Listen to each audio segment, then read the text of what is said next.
बाबा सिद्दीकी जी को सरेआम मौत के घाट उतार दिया गया, उनकी हत्या कर दी गई। और ये बात किसी बीहड़ सुनसान जगह की नहीं है, ये मुंबई महाराष्ट्र के बांद्रा इलाके की है। और मैं एक ऐसे व्यक्ति की बात कर रही हूं जो एक बहुचर्चित लोकप्रिय समाज सेवी तो थे ही, साथ में 3 बार के एमएलए और पूर्व मंत्री थे। मैं एक ऐसे व्यक्ति की बात कर रही हूं जो वाई लेवल की सिक्योरिटी प्रोटेक्टेड थे। मैं एक ऐसे व्यक्ति की बात कर रही हूं जिन्होंने 15 दिन पहले ही महायुति सरकार को विधिवत तरीके से सूचित किया था कि उन्हें जान से मारने की धमकियां मिल रही हैं। मैं एक ऐसे व्यक्ति की बात कर रही हूं जिनकी पुलिस सुरक्षा बढ़ा दी गई थी और बावजूद इसके, बहुत महत्वपूर्ण बात है ये, कि बावजूद इसके बाबा सिद्दीकी जी को मार दिया गया। और ये पूरा घटनाक्रम अगर हम देखें तो एक बहुत ही वाजिब, बहुत ही जायज सवाल न सिर्फ इस देश के नेताओं, इस देश के राजनीतिक दलों, बल्कि हर भारतीय नागरिक, हर मुंबई और महाराष्ट्र के निवासी के दिमाग में कौंध रहा है कि अगर एक वाई लेवल सिक्योरिटी प्रोटेक्टेड व्यक्ति के साथ, एक पूर्व मंत्री, 3 बार के एमएलए के साथ इस तरह की दुर्दांत घटना घटित हो सकती है, तो उस आम आदमी, आम नागरिक की सुरक्षा का क्या? मुझे लगता है यह कहना अतिशयोक्ति नहीं होगी कि आज महाराष्ट्र, मुंबई में मोदी और शिंदे की सरकार जहां है, भाजपा की सरकार जहां है, महायुति सरकार जहां है, एक ठगबंधन की सरकार जहां है, वहां हर व्यक्ति का जीवन एक डर के साए में बीत रहा है। घर और ऑफिस के भीतर डर, तो वो 4 दीवारी लांघते हुए डर, सुनसान राहों पे डर, तो सरेआम भीड़ में डर, रात के सन्नाटे में डर, तो दिन दहाड़े डर। और इस डर की जिम्मेदारी किसकी है? ये सवाल पूछना जनता का अधिकार है और वो चीख चीख कर पूछ भी रही है। और मैं भी पूछना चाहती हूं कि ये डबल इंजन सरकार के नाम पर बार बार गाल बजाने वाले, दम भरने वाले, अपनी पीठ थपथपाने वाले देश के गृह मंत्री कहां सो रहे हैं? आज उन्हें क्रोनोलॉजी समझ में नहीं आ रही कि एक व्यक्ति कह रहा था कि मुझे जान से मारने की धमकी मिल रही है और उसे मार दिया गया, और आपके मुंह में दही जमा है, आपके होठ से ले एक शब्द नहीं निकल रहा। और मैं एक बात और कहना चाहती हूं, कल विजयदशमी थी, दशहरा था, और हर भारत का निवासी आस्था और संभावना का मेल करके इस बात में विश्वास रखता है कि कल का दिन बुराई पर अच्छाई की जीत का दिन था, अन्याय पर न्याय की जीत का दिन था, असत्य पर सत्य की जीत का दिन था, दुराचार पर सदाचार की जीत का दिन था, और रावण पर राम की जीत का दिन था। और इससे ठीक उलट कैसे अन्याय, अत्याचार, जुल्म, शोषण अपने पांव पसार रहा है महाराष्ट्र में और पूरे देश में। इस बात का प्रत्यक्ष प्रमाण, बहुत दुख है मुझे इस बात का कि विजयदशमी के दिन, दशहरे के दिन न सिर्फ देश ने बल्कि पूरी दुनिया ने देखा। तो गोस्वामी तुलसीदास तो श्री रामचरितमानस में लिख गए थे कि राम राज कैसा होना चाहिए, और ये जो स्वघोषित धर्म के ठेकेदार बनते हैं, जो राम राज की बात करते हैं पर मुंह में राम बगल में छुरी लिए बैठे रहते हैं, इन्हें शायद याद नहीं है। गोस्वामी तुलसीदास ने लिखा है कि दैविक दैहिक भौतिक तापा, राम राज नहीं काहू ही व्यापा, सब नर करहि परस्पर प्रीति, चलहि स्वधर्म निरत श्रुति नीति। और ठीक इसका उल्टा, उलट बांसी, जो हम कहते हैं कि उल्टी गंगा बह रही है, वो हो रहा है महाराष्ट्र में। तो ये कहना अतिशयोक्ति नहीं होगी कि राम राज तो भूल जाइए, घोर जंगल राज और रावण राज है, और इस रावण राज का अंत जनता करने के लिए ठान कर बैठी है। इसीलिए कहीं ना कहीं ये चुनाव की भी तारीखों को टालने का काम कर रहे हैं। और अंत में मैं सिर्फ एक बात और यहां पर जोड़ना चाहती हूं कि जब सरकार खुद अपराधियों की सरपरस्त बन जाती है। हमने देखा किसानों के आंदोलन में, हमने देखा पेपर रद्द पेपर लीक के दौरान नौजवानों के आंदोलन में, हमने देखा कैसे सोनम वांगचुक आ रहे थे तो उनको रोक दिया गया। हमने देखा कि कैसे पहलवान लड़कियों का, पहलवान बेटियों का सम्मान कुचलने का काम किया गया। हमने देखा कि उन्नाव से लेके हाथरस से लेके पूरे देश में छोटी छोटी बच्चियों और महिलाओं की अस्मिता कैसे तार तार होती है, और बार बार मोदी सरकार या तो खुद अपराधी बन के कटघरे में खड़ी होती है या अपराधियों को संरक्षण देने का काम करती है, उनको बचाने का काम करती है। तो जब अपराधियों के साथ ही सरकार खड़ी होगी तो गुनहगारों का हौसला कितना बुलंद होगा और उसके कितने दुर्दांत परिणाम होंगे, इसका भी हमने एक रूप कल देखा है। क्योंकि लगातार प्रशासन का हौसला पस्त हो रहा है और गुनहगारों का इकबाल बढ़ रहा है, इसीलिए इस तरह की वारदातें अंजाम देती हैं। सबसे पहले आदरणीय राहुल गांधी जी ने, कांग्रेस पार्टी के राष्ट्रीय अध्यक्ष मल्लिकार्जुन खड़गे जी ने, जैसा कि आप पीछे ट्वीट्स में भी देख रहे हैं, न सिर्फ निंदा की है, न सिर्फ प्रशासन और सरकार को जिम्मेदार ठहराया है, बल्कि यह भी कहा है कि तफ्तीश होनी चाहिए, निष्पक्ष तफ्तीश होनी चाहिए, न्याय होना चाहिए, नीतिगत तरीके से होना चाहिए। और मैं अपनी बात को यह कहकर समाप्त करना चाहती हूं कि डबल इंजन सरकार है तो डबल जिम्मेदारी भी होती है, न सिर्फ महाराष्ट्र के मुख्यमंत्री की और गृह मंत्री की, बल्कि देश के प्रधानमंत्री और गृह मंत्री की भी। और अगर नैतिकता का लेश मात्र भी आपके अंदर बचा है, अगर आपकी अंतरात्मा जरा सी भी आवाज दे रही है, तो शिंदे जी, फडणवीस जी और अमित शाह जी को इस्तीफा देना चाहिए। और अगर यह इस्तीफा नहीं दिया जाता है, जैसा कि मैं जानती हूं, तो जनता तैयार बैठी है आपकी कुर्सी आपके पांव के नीचे से खींचने के लिए। और महाराष्ट्र में जनता क्या महसूस कर रही है,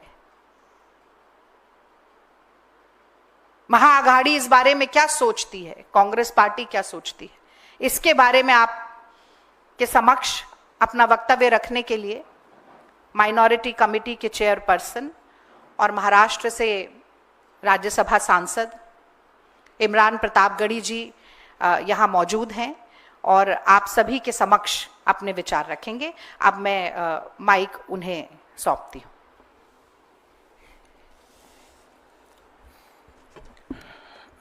धन्यवाद रागिनी जी। हमारी सहयोगी रागिनी नायक जी ने अभी विस्तार से कल के घटनाक्रम के बारे में बताया। बाबा सिद्दीकी की हत्या बहुत ही दुखद है। कांग्रेस पार्टी के राष्ट्रीय अध्यक्ष मल्लिकार्जुन खड़गे जी ने, नेता प्रतिपक्ष लोकसभा में आदरणीय राहुल गांधी जी ने ट्वीट करके अपनी संवेदना परिवार के प्रति और एक निष्पक्ष जांच की मांग की है। मैं महाराष्ट्र से सांसद हूं और कल की घटना से बहुत हैरत में हूं कि मुंबई, जो कि इस देश की आर्थिक राजधानी है, जो राज्य चुनावी मोड में है, जहां इंटेलिजेंस से लेकर के तमाम एजेंसियां सक्रिय हैं, वहां सरकार से जुड़ा हुआ एक हाई प्रोफाइल नेता, जिसे 15 दिन पहले सूत्र बताते हैं मीडिया के कि धमकी मिली, उसके बाद उनकी सुरक्षा बढ़ाई गई, उसे सरेआम दिन दहाड़े गोलियों से भून दिया जाता है, उसकी हत्या हो जाती है। अगर सरकार अपने नेताओं को सुरक्षा दे पाने में असमर्थ है, तो फिर मुंबई और महाराष्ट्र की जनता को कैसे सुरक्षा दे सकती है? सबसे बड़ा सवाल यह है। बाबा सिद्दीकी कोई आम व्यक्ति नहीं थे, 3 बार के विधायक, मंत्री, मौजूदा समय में उनका बेटा विधायक, और सरकार जो डबल इंजन नहीं बल्कि ट्रिपल इंजन है महाराष्ट्र की सरकार में, उसके एक इंजन यानी कि अजीत पवार जी के करीबी नेताओं में से थे। उनकी हत्या हुई सरेआम। यह महाराष्ट्र में कानून व्यवस्था रसातल में जाने का सबसे बड़ा परिणाम है। इसकी जिम्मेदारी सीधे सीधे भाजपा के देवेंद्र फडणवीस जी की है मुख्यमंत्री जी से ज्यादा गृहमंत्री की जिम्मेदारी है। मैं तो यह कहूंगा गृहमंत्री को आगे बढ़कर के जिम्मेदारी लेनी चाहिए। महाराष्ट्र में कानून व्यवस्था बुरी तरह से विफल है। बदलापुर से बांद्रा तक आप जहां भी देखेंगे महाराष्ट्र में ना तो बच्चियां सुरक्षित हैं, ना बेटियां सुरक्षित हैं, ना व्यवसायी सुरक्षित हैं, ना राजनेता सुरक्षित हैं। महाराष्ट्र पूरी तरह से कानून व्यवस्था के नाम पर कोलैप्स हो चुका है, जिसका जिक्र राहुल गांधी जी ने भी किया है, मल्लिकार्जुन खड़गे जी ने भी किया है। हम कांग्रेस पार्टी की तरफ से एक निष्पक्ष जांच की मांग करते हैं, पारदर्शी जांच की मांग करते हैं, ताकि अलग अलग कहानियों के बजाय जो सच्ची बात है वो निकल करके सामने आ सके और जो इसके दोषी हैं उन्हें सजा मिल सके। बहुत दुखद घटना है। मुंबई और महाराष्ट्र के लोग डरे हुए हैं इस घटना से। लगातार लोग जो फीडबैक दे रहे हैं, जो उनकी सूचनाएं आ रही हैं, फोन कर रहे हैं कि इस घटना ने उन्हें चौंका दिया है। और पुलिस पूरी तरह से, जिस दिन सड़क पर हो, दशहरे का दिन है, त्योहार का दिन है, जिस दिन सुरक्षा व्यवस्था बहुत ज्यादा सड़कों पर होती है, पुलिस के हाथ में पूरी तरह से सुरक्षा व्यवस्था होती है, सजग होती है पुलिस, उस दिन इस तरह की घटना होना, हत्यारे रेकी करते हैं, रेकी करने के बाद हत्या करते हैं, खुलेआम चैलेंज करके हत्या करते हैं। यह सरकार के इकबाल पर गोली चलाई गई है, कानून व्यवस्था के इकबाल पर गोली चलाई गई है और अंततोगत्वा हत्या हो गई। पुलिस रोक पाने में नाकाम रही। तो मुझे लगता है कि महाराष्ट्र के गृहमंत्री को जिम्मेदारी लेनी चाहिए, उन्हें इस्तीफा देना चाहिए। महाराष्ट्र की जनता यह कह रही है और कांग्रेस पार्टी की तरफ से हम यह डिमांड करते हैं कि एक निष्पक्ष कमेटी बनाइए, जांच, जल्द से जल्द जांच रिपोर्ट महाराष्ट्र के सामने, देश के सामने आए, ताकि महाराष्ट्र के लोगों का डर खत्म हो सके। हम इस दुख की घड़ी में जिशान सिद्दीकी जो विधायक हैं महाराष्ट्र असेंबली के, हम उनके प्रति अपनी संवेदना प्रकट करते हैं, बाबा सिद्दीकी के परिवार के प्रति अपनी संवेदना प्रकट करते हैं। एक हाई प्रोफाइल व्यक्ति जो समाजसेवी भी था, जिसे मुंबई पहचानती थी, ऐसे व्यक्ति का मर्डर बहुत ही चिंता का विषय है, बहुत अफसोस का विषय है। हम दुख प्रकट करते हैं। आपके सवाल आमंत्रित हैं, अगर सवाल हो तो। जी।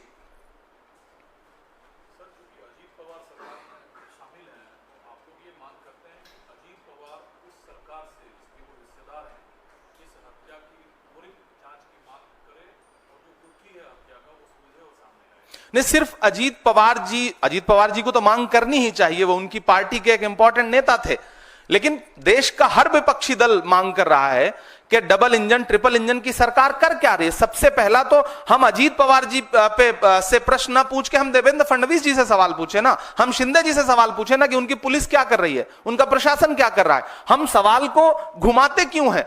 हमें तो सीधे सीधे महाराष्ट्र की सरकार से, वहां के गृहमंत्री से सवाल पूछना है कि कैसे हत्या हुई, बाकायदा चैलेंज करके हत्या हुई। तो ये तो सीधे सीधे आपकी जिम्मेदारी, आगे बढ़िए, जवाबदेही लीजिए। अजीत पवार जी सवाल पूछे ही पूछे, हम सारे लोग सवाल पूछ रहे हैं, मीडिया भी सवाल पूछे कि अगर जंगल राज ये नहीं है तो फिर जंगल राज किसे कहते हैं। दिन दहाड़े हत्या हो रही है, मुंबई जैसे, बांद्रा जैसे पॉश इलाके में हत्या हो रही है, तो फिर जंगल राज तो यही है ना। क्या फिर जंगल राज सिर्फ गैर शासित भाजपा राज्यों के लिए शब्द इजाद किया गया है? असल में तो जंगल राज यही है जो महाराष्ट्र में, मुंबई में कल दिखाई पड़ा।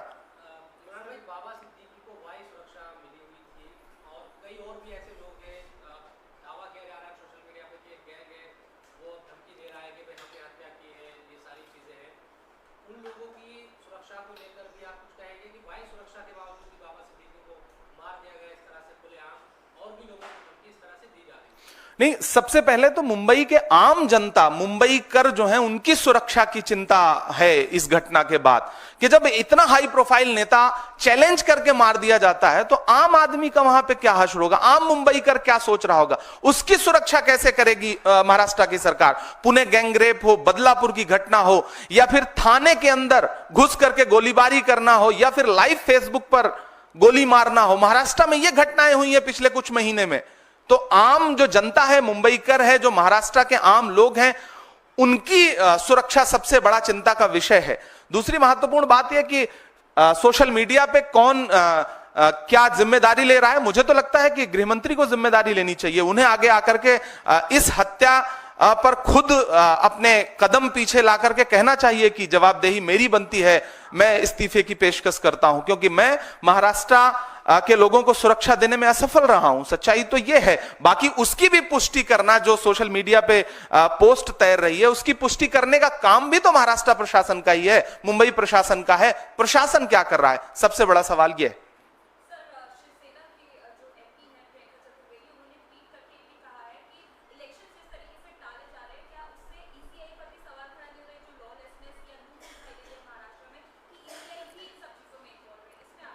देखिए, मुख्य चुनाव आयुक्त महोदय मुंबई का दौरा करते हैं, महाराष्ट्र का दौरा करते हैं। मुख्य चुनाव आयुक्त टीम के साथ अगर किसी राज्य में जा रहे हैं तो इसका मतलब इलेक्शन मोड में है राज्य, सारी एजेंसियां सक्रिय हैं, सारी एजेंसियां इलेक्शन मोड में हैं। ऐसे में जब सारी एजेंसियां सक्रिय हैं, उसके बाद इतनी बड़ी घटना हो रही है, तो यह तो बहुत बड़ा सवालिया निशान है, न सिर्फ राज्य के प्रशासन पर बल्कि केंद्र के प्रशासन पर भी बहुत बड़ा सवालिया निशान है। तो मुझे लगता है कि प्रियंका जी ने जिस संदर्भ में यह बात कही है, महाराष्ट्र के, झारखंड के इलेक्शन जिस तरह टाले गए, तो मुझे तो सरकार से, महाराष्ट्र की सरकार से पूछना है, भाजपा सरकार से पूछना है कि क्या आप इस तरह से चुनाव का आगाज कर रहे हैं, खूनी आगाज कर रहे हैं महाराष्ट्र में, जो कल्चर नहीं है, जहां राजनीति में बड़ी शुचिता और बड़ी सादगी है, वहां आप इस तरह से एक चुनावी आगाज कर रहे हैं।